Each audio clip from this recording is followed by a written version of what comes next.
خانم نرگس محمدی فعال حقوق بشر و معاون من در کانون مدافعان حقوق بشر بود. در زمینه مختلف حقوق بشر، خصوصا کمک به خانواده زندانیان سیاسی و بخش زنان کانون مدافعان حقوق بشر فعال بود.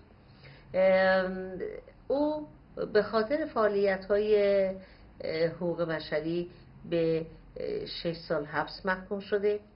در اثر فشارهای بین المللی و اعتراضات بین المللی با وثیقه بسیار سنگین نرگس رو آزاد بهش مرخصی میدن که بیاد خودش رو درمان بکنه. زمانی که او رو دستگیر میکنن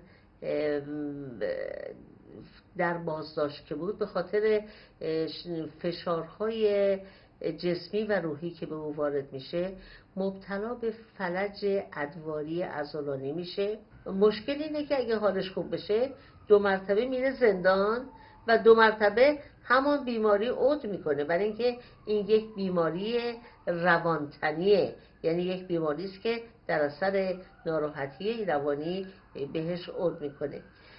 مسئله مهم مسئله انسانیه که برای این 2 بچه پیش آمده، برای اینکه شوهر نرگس که قبلا در جمهوری اسلامی 15 سال زندان بود، وقتی که میرن دستگیرش بکنن مجبور میشه از کشور خارج بشه.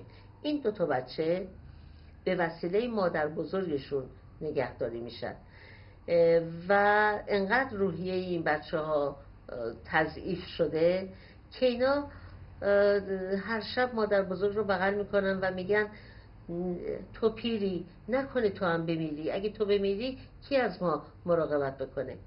و این سرگذشت دردناک کسی است که خودش و شوهرش عمرشون، سلامتیشون، هستیشون رو برای حقوق بشر گذاشتن. صدای اونها باشید، اونها رو کمک کنید.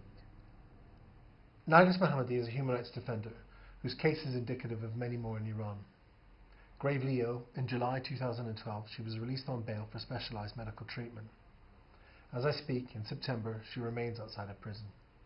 If she's returned to prison, she'll once again be a prisoner of conscience.